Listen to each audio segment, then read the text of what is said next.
Hello friends, I am back with my new video. और आज के वीडियो में हम लोग डिस्कस करेंगे about the new topic that is demand. So let's start. तो सबसे पहले डिमांड को समझने के लिए हमको तीन टर्म्स को समझना बहुत जरूरी है।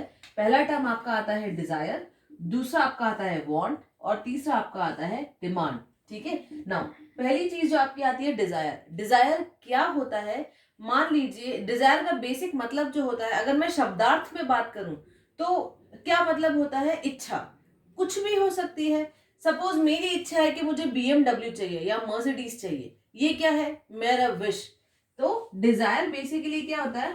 मेयर अ विश, एक इच्छा जिसका कोई बेस नहीं है, कोई हाथ पैर नहीं है, बस मेरे दिमाग में आया और मेरा मन हो गया कि मुझे ऐसा करना है।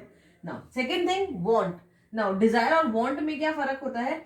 ये तो सिर्फ एक विश है जिसका कोई बेस नहीं है, सिर्फ और सिर्फ एक सिंपल सी चीज। वांट क्या होगा?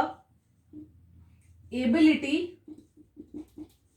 एंड विलिंगनेस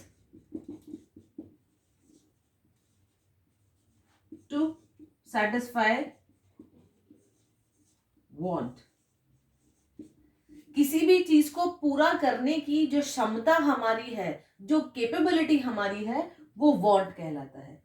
डिजायर हो गया, वांट हो गया। अब डिमांड और डिजायर में, वांट में क्या फर्क होता है? सिर्फ दो चीजों का फर्क है, period of time at a given price. जब आप डिमांड पढ़ेंगे तब भी आपको ये चीज क्लियर हो जाएगी, समझ में आ जाएगी कि डिमांड टाइम और प्राइस के बेसिस पे डिफाइन की जाती है। When a particular person wants to buy a particular thing on a given period of time at a particular price, on the period of time and at the particular price, बहुत important line है, उसे हम क्या बोलते हैं? Demand. तो यहां हम क्या खरीदने वाले थे? BMW। खरीद क्या सकते हैं? Swift Dzire. लेकिन उस वक्त और उस कीमत पर अगर मान लीजिए हम सिर्फ सेंट्रो खरीद सकते हैं, ये होगा आपका डिमांड।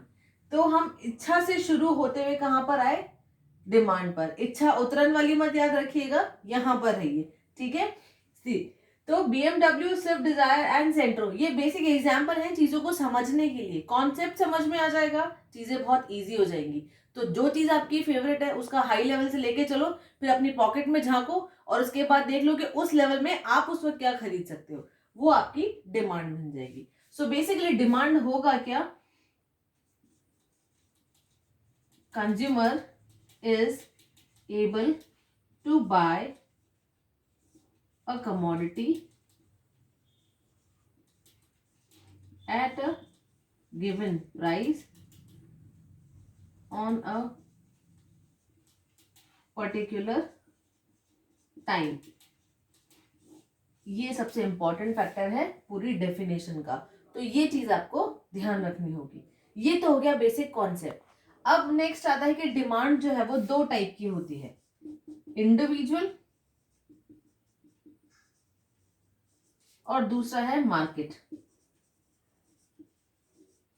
जैसे हम लोगों ने पहले पढ़ा था उसी तरीके से इंडिविजुअल डिमांड बेसिकली क्या होगी? Single consumer, single consumer demand. Market demand क्या होगी आपकी? Demand of group of people.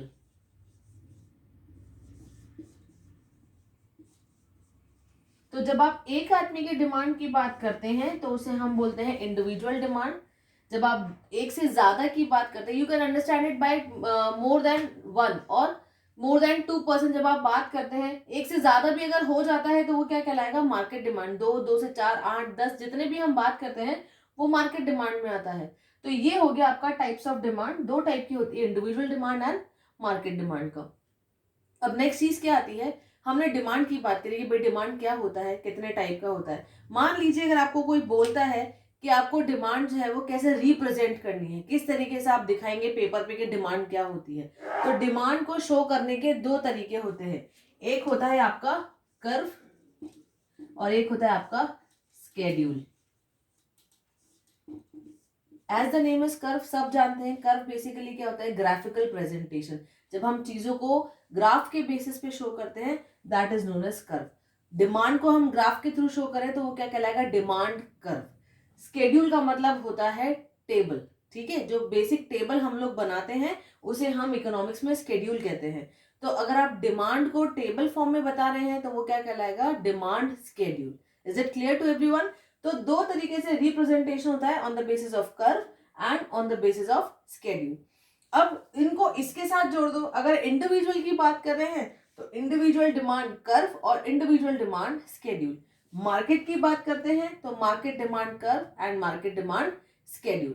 तो ये हो गया प्रेजेंटेशन ऑफ डिमांड। पहले डिजायर, वांट और डिमांड में हम लोगों ने फर्क देखा, उसके बाद डिमांड क्या होता है वो हमने देखा, फिर डिमांड दो टाइप का होता है, and then how we will represent demand on a paper. So it has been defined by two types, either in the form of curve or in the form of schedule. And it is also divided into two parts, that is individual demand curve and individual demand schedule, and market demand curve and market demand schedule. तो ये हमारी जो चीजें हैं, I hope आप लोगों को clear हुई होंगी। इनसे रिलेटेड अगर आपको कोई भी डाउट है, कोई भी क्वेरीज है, तो आप कमेंट बॉक्स में लिख सकते हैं। और अगर आपको ये वीडियो अच्छा लगा है, टॉपिक समझ में आया है, तो प्लीज इस वीडियो को लाइक कीजिए, शेयर कीजिए और सब्सक्राइब कीजिए। Thank you.